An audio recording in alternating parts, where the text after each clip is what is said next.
नमस्कार, मैं डॉक्टर पारुल मिश्रा आप सबका स्वागत करती हूँ आप सबके चैनल पारुल के पन्नों में। जैसा कि आप जानते हैं कि हम पढ़ रहे हैं हिंदी साहित्य का सरल इतिहास विश्वनाथ त्रिपाठी जी का, जिसमें हमने पढ़ा था भक्तिकाल, है ना। भक्तिकाल में हमने संपूर्ण भक्तिकाल को पढ़ा, उसके बाद फिर हमने जायसी को पढ़ा, निर्गुण सरगुण, हमने राम भक्ति शाखा पढ़ा। आज अंतिम क्लास है कृष्ण भक्ति शाखा की, है ना।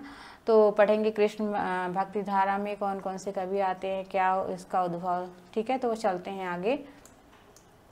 कृष्ण भक्ति धारा, महाप्रभु वल्लभाचार्य ने कृष्ण भक्ति धारा की दार्शनिक पीठिका तैयार की और देशाटन करके भक्ति का प्रचार किया। भागवत धर्म का उदय प्राचीन काल से ही हो रहा था। श्रीमद् भागवत के व्यापक प्रचार में माधुर्य भक्ति का मार्ग प्रशस्त हुआ था।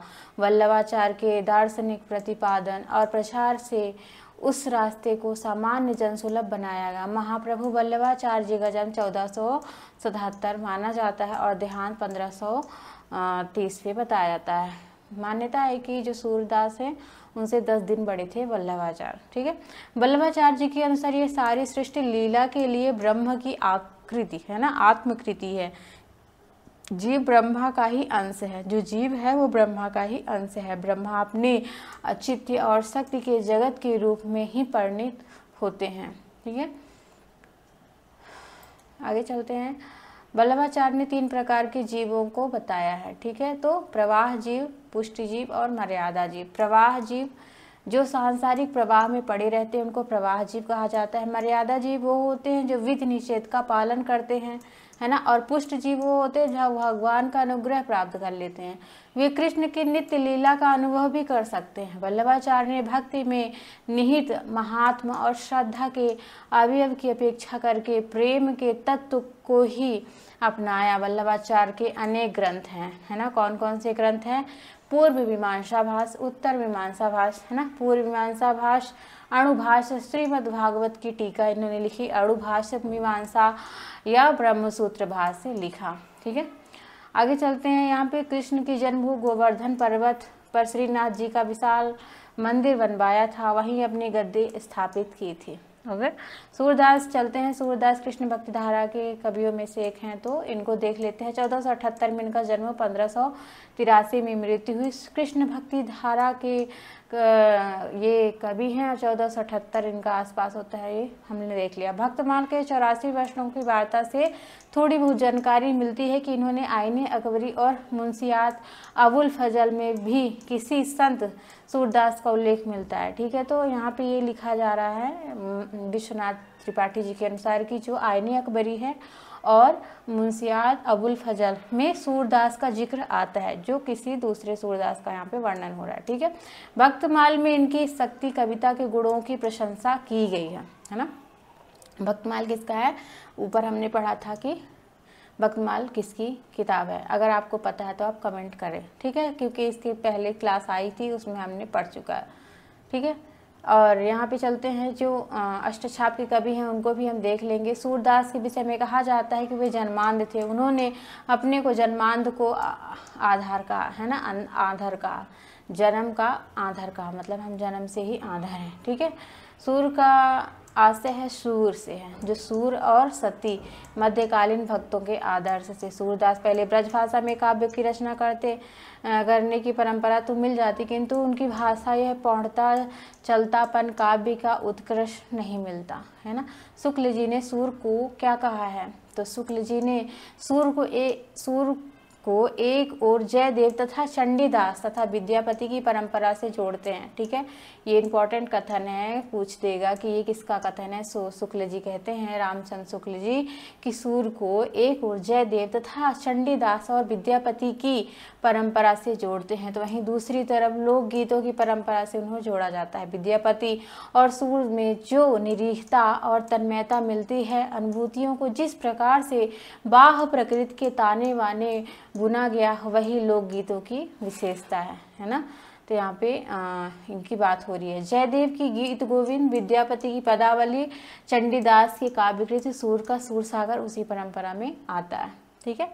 इसमें राधा कृष्ण की परंपरा पहले से भी चली आ रही थी भक्ति काल में, ठीक है। तो यहाँ पे जो जयदेव हैं, है ना, गीत गोविंद में उन्होंने राधा कृष्ण का वर्णन किया, पदावली में विद्यापति का, है ना, तो आप चलते हैं जो सूर्यदास जी हैं उनका वैभव कैसा था, काव्य में वैभव कैसा था। तो सूर्य वात्सल और श्रृंगार के कवि हैं। भारतीय साहित्य में तो संभवतः विश्व साहित्य में भी कोई कवि वात्सल्य के क्षेत्र में उनके समकक्ष नहीं है, है ना। ये सूर्य के विषय में बात हो रही है।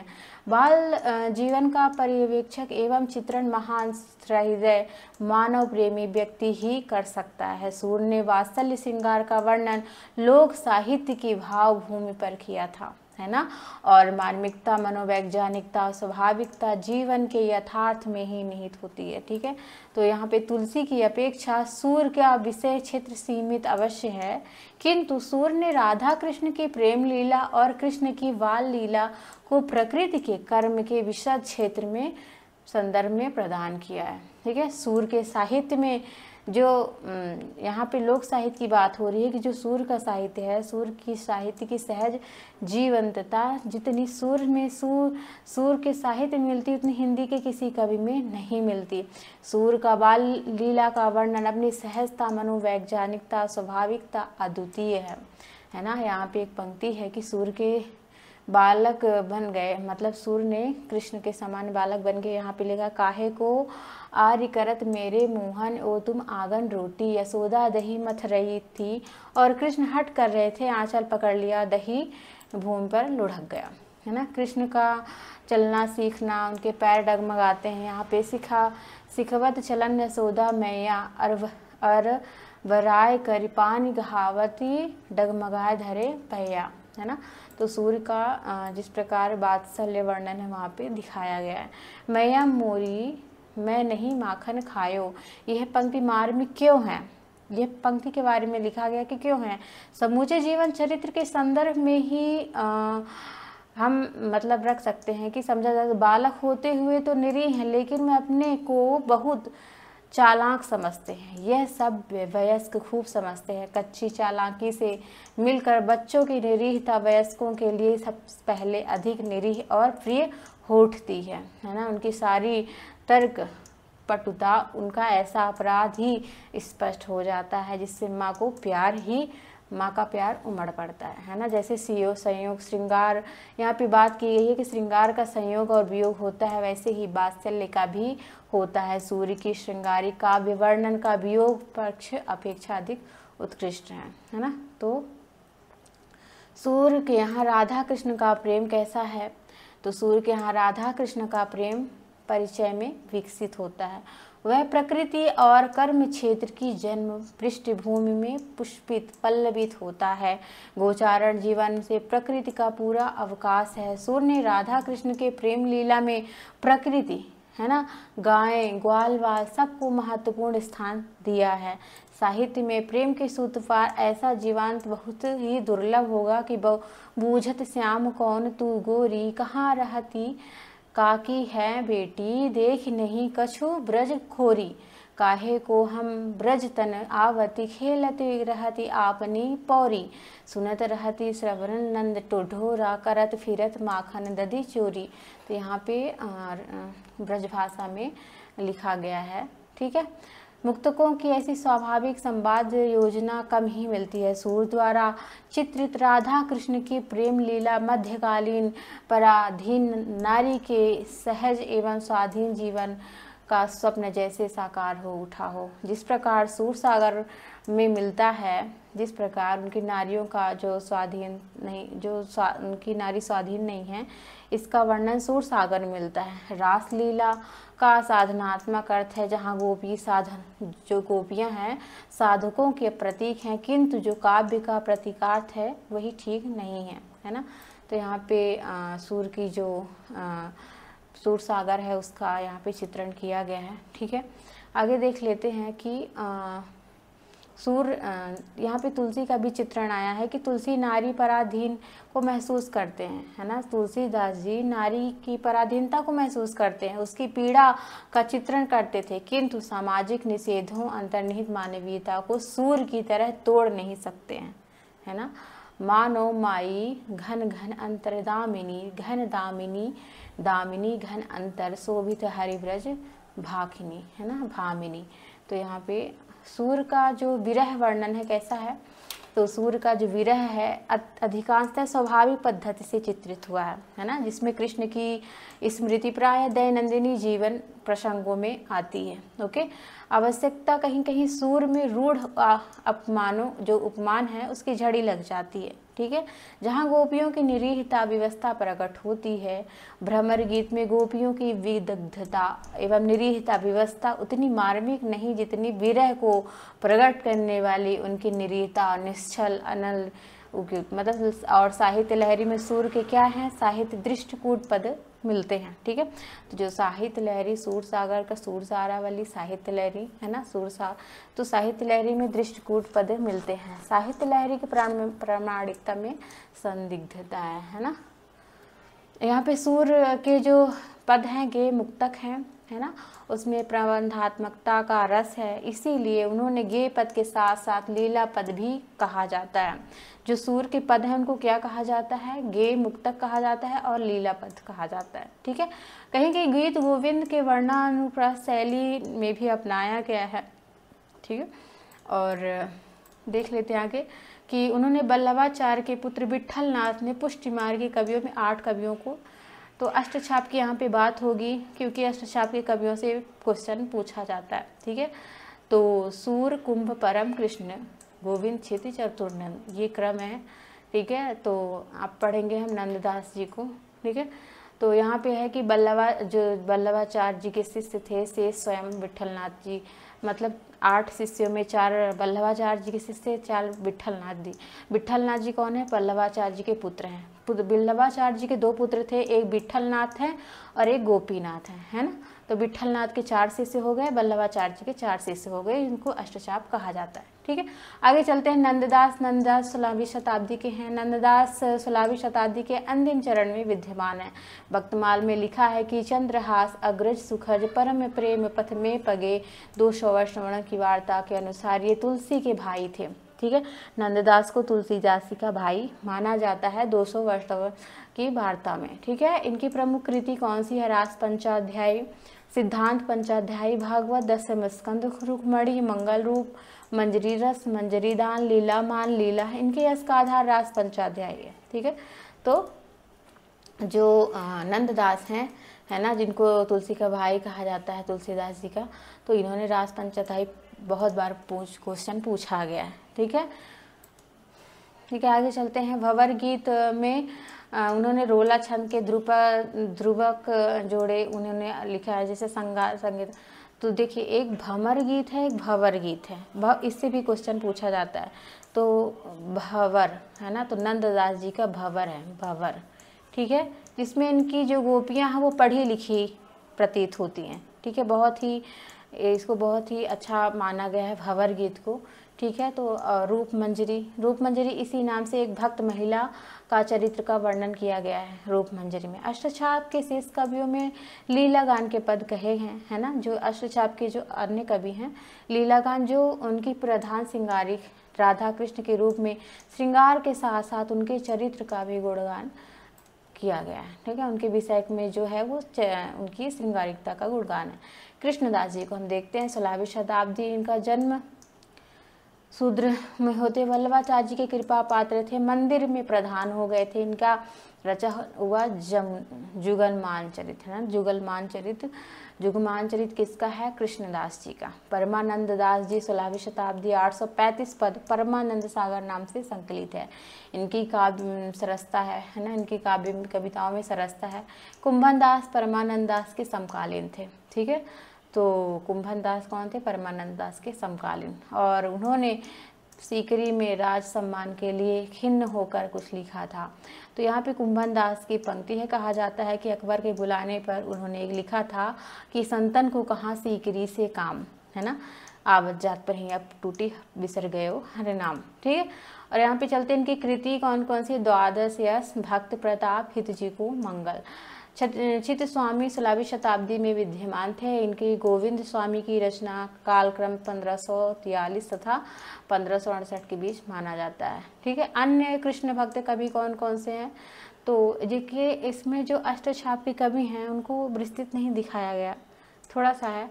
हम रामचंद्र शुक्ल को पढ़ेंगे तो उसमें सारे ही कवियों को अच्छे से दिया गया है, ठीक है। इसमें थोड़ा थोड़ा दिया गया है हिंदी साहित्य के सरल इतिहास में विश्वनाथ जी ने जितना दिया उतना ही हम पढ़ रहे हैं जल्दी जल्दी, ठीक है। राधा वल्लभ संप्रदाय के प्रवर्तक हित हरिवंश का उल्लेख है। थोड़ा परिचय भक्त कालीन है ना, भक्ति काल के प्रारंभ में दिया जा चुका है। तो हम भक्ति काल में पढ़ चुके थे किस प्रकार कृष्ण भक्ति शाखा हुआ था, है ना, पिछली क्लास में हम देख चुके थे, उसी का परिचय दिया गया है। आज हम पढ़ेंगे मीराबाई को।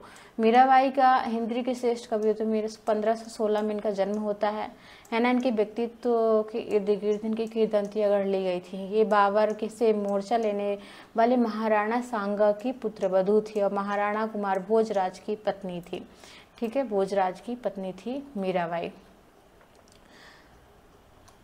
इनको प्रचलित है कि इनको जहर दे दिया गया था, वो भी अमृत बन गया था, है ना। ये सब यहाँ पे लिखा हुआ है। विरह मीरा के जीवन में सबसे बड़ा यथार्थ है कि उनके काव्य का भी है। मीरा के विरह की सच्चाई का लक्षण यह है कि वह विरह में पीड़ा में ताप से मुक्त होना चाहती थी। वेदना की सच्चाई एक लक्षण है ना। यहाँ पे मीरा के जीवन के यथार्थ है कि असुवन जल सींच सींच प्रेम बोई बेली बोई, और उनके स्वप्न की जो परिधि है सावन माँ उमंग, यहाँ पे उनकी जो मिलन की कृष्ण को प्रेम करती हैं उसको दोहा लिखा गया, ठीक है। मीरा के काव्य में मध्यकालीन नारी जीवन की विदित है। मीरा भक्त कवि हैं, है ना। ये किस प्रकार की भक्ति इनकी है, तो माधुर्य भक्ति की, है ना। उनकी व्याकुलता वेदना उनकी कविताओं में निश्चलित दिखाई देती हैं, ठीक है, उनकी कविताओं में। आगे चलते हैं। मीरा के काव्य कैसे हैं, तो मीरा का काव्य निर्गुण सगुण दोनों है। दोनों ही साधनों का प्रभाव है, उन पर नाथ मत का प्रभाव भी दिखाई देता है। इनके इष्ट देव जो हैं कृष्ण है, किंतु राम कथा से संबंधित गेय पद भी उन्होंने लिखा है। मीरा की कविताओं में सृष्टि समाज के साथ साथ राजस्थान के भीलों का भी बहुत ही लोकप्रिय उन्होंने लिखा है। रस खान को देख लेते हैं। रस खान जी कौन थे। रस खान जी, इनका वृत्तांत 200 वैष्णवों की वार्ता में मिलता है। 1548 में इनका जन्म होता है, ठीक है। इसे प्रकट होता है कि लौकिक प्रेम से कृष्ण प्रेम की ओर उन्मुक्त हुए थे, ओके। वे विठल नाथ के शिष्य थे। बहुत इंपॉर्टेंट है, पूछा गया क्वेश्चन है कि रस खान के गुरु कौन थे, ठीक है। रस खान के शिष्य, अब रस खान के गुरु विठल नाथ, ओके। रस खान ने कृष्ण लीला के गेय पद में नहीं सवैया में किया था। बहुत इंपॉर्टेंट है कि रस खान ने सवैया में लिखा, ओके। रस खान को सवैया छंद सिद्ध था। जितने सरस सहज प्रवाह में सवैया रस खान के हैं उतने ही शायद किसी अन्य कवि के रहे होंगे। रस खान का कोई ऐसा सवैया नहीं मिलता जो उच्च स्तर का ना हो, है ना। और ब्रज भाषा का ऐसा सहज प्रवाह अन्यत्र कम ही मिलता है। रस खान सूफियों का हृदय लेकर कृष्ण की लीला का काव्य रचते, जो मोहन, है ना, मोह रस खान की कविताओं में दिखाई पड़ता है। उनकी विशेषताएं हैं वह प्रेम भावना की अछूती, है ना, स्थितियों की योजना है। यहाँ पे एक उन्होंने लिखा है, समुचे भक्त काव्य में दुर्लभ है कि मोर पखा सिर ऊपर राखी हो, गुंज की माल मर गरे पहिरोगी, ओढ़ पीताम्बर ले लकुटी बन, गोधन वारिन संग फिरोगी, है ना। तो यहाँ पे रसखान जी की पंक्ति है। अर्थात सब स्वांग किया जा सकता है, किंतु कृष्ण के अधरों पर रखी हुई मुरली को अपने अधरों पर रखने का स्वांग नहीं किया जा सकता, ठीक है। और कृष्ण भक्त कवियों की जो है तो स्वामी हरिदास 16वीं शताब्दी, हरिराम व्यास 16वीं, सुखदास, लालच दास, नरोत्तम दास आदि कवि हैं, ठीक है। रहीम जी को देख लेते हैं 1556, है ना। रहीम का पूरा नाम अब्दुल रहीम खाने खाना था। कृष्ण भक्त कवियों में से ही इनको माना जाता है। रहीम ने बरबै नाई का भेद लिखा, है ना। और बरबै रामायण की रचना रहीम के बरबै रामायण को देखकर की थी तुलसी ने। ऐसा प्रचलित है कि जो इन्होंने बरबै रामायण लिखा तो रहीम के काव्य को उत्साहित होकर की थी, है ना, रहीम के काव्य से उत्साहित होकर। गंग ने रहीम को पर 2 छप्पे लिखे थे, जो गंग कवि हैं। तो रहीम के पराक्रमी सेना थे, है ना। तो यहाँ पे लिखा है कि खल भलाति शेष कवि गंग भन अमित तेज रविरथ खस्यो खान वैरम सुबस जब ही क्रोधि करी तंग कस्यो, है ना। तो यहाँ पे गंग ने गंग कवि थे, उन्होंने रहीम के लिए लिखा था। ठीक है, रहीम की कुछ अन्य कविताएं हैं। रहीम दोहावली, सतसई श्रृंगार, सोरठा, मदनाष्टक, रास पंचाध्यायी। उन्होंने खेल कौतुक नामक ज्योतिषी ग्रंथ लिखा था। रहीम ने क्या लिखा था? खेल कौतुक। क्या है ये ज्योतिषी ग्रंथ है जिसमें ज्योतिषी का चित्रण दिया गया। ठीक है, कृष्ण भक्त कवियों की विशेषता क्या थी? हम पहले भी पढ़ चुके थे जब हमने भक्ति काल पढ़ा था, फिर से इन्होंने दिया है, थोड़ा परिचय देख लेते हैं कि जिसमें भगवान के लोक रंजक, है ना, लोक रंजक रूप की उपासना की जाती है। एकांतिक भाव का साहित्य है। ध्यान देने की बात यह है कि यदि कृष्ण के चरित्र में सामाजिकता, लोक मंगल और भावना का समय पूरा अवकाश है ना। और यहाँ पे देख लेते हैं कि सूरदास की जो कविता है क्या है। सूरदास की कविता में लोक की रक्षा का पक्ष ना सही किंतु रंजन पक्ष विद्यमान है। परवर्ती कवियों में विषय वस्तु सही सीमित है। ठीक है, इसी कारण से इस कवियों में अधिकांश मुक्तकों में ही की गई है ना। तो जो इस धारा के कवि हैं, मतलब कृष्ण भक्त धारा के, उनकी जो रचना है वो मुक्तक में की गई है ना। अष्टछाप के कवियों में तत्कालीन पर्व, उत्सव, रीति रिवाज, आभूषण, वस्त्र आदि का वर्णन भी किया गया। कृष्ण भक्ति काव्य की भाषा ब्रज भाषा रही। भक्ति प्रचार के साथ साथ ब्रज भाषा का इतना व्यापक प्रचार हुआ कि वह शताब्दियों तक हिंदी के तो बहुत ही काव्य भाषा बन गई थी। ठीक है, हिंदी जो भक्ति काव्य की सामान्य विशेषता है, तो भक्ति काल का जो शास्त्र है कैसा है? भक्ति काल का शास्त्र यद्यपि दक्षिण से बना है ना, ये हम पहले भी पढ़ चुके हैं, तथापि उनका पूर्व उत्कर्ष उत्तर में हुआ। भक्ति आंदोलन अखिल भारतीय था। भारत को जो भारत है वो भारत की सभी भाषाओं, साहित्य पर भक्ति आंदोलन का प्रभाव पड़ा था। लोक साहित्य पर भी इसका प्रभाव कम नहीं था। फलता है ये शास्त्र की अपेक्षा करने वाला, है ना, जो शास्त्र है उसकी उपेक्षा करने वाला लोकोन्मुख आंदोलन था। इसीलिए लोक जीवन में इतना रस सिंचित कर सका। हिंदी भक्त कवियों ने आध्यात्मिक, है ना, आध्यात्मिक साधना की बात नहीं की। ठीक है, और यहाँ पे जो भक्ति आंदोलन है कैसा था? अखिल भारतीय आंदोलन था। उसमें भारत की सांस्कृतिक एकता को पुष्ट किया गया है। इसके कारण पूरे भारत में एक प्रकार की साधना की लहर जनमानस में दौड़ गई। हिंदी भक्त आंदोलन और साहित्य में कुछ निजी विशेषताएं भी थी। ठीक है, शायद ही भारतीय भाषा इतनी संख्या में श्रेष्ठ कवि रहे होंगे। ठीक, तो यहाँ पे सूर, तुलसी, जायसी, मीरा जैसे हुए, जिसमें रहीम आदि भी आते हैं। ठीक है, तो यहाँ पे इसलिए हिंदी साहित्य के व्यापक मानवीय संवेदना के साथ चुनौती देता है। तो ये कोई इम्पोर्टेंट नहीं था। ठीक है, तो आजकल भक्ति का क्लास ख़त्म हुआ है। अगर आपको क्लास अच्छी लगती है तो लाइक, शेयर, सब्सक्राइब करें। धन्यवाद।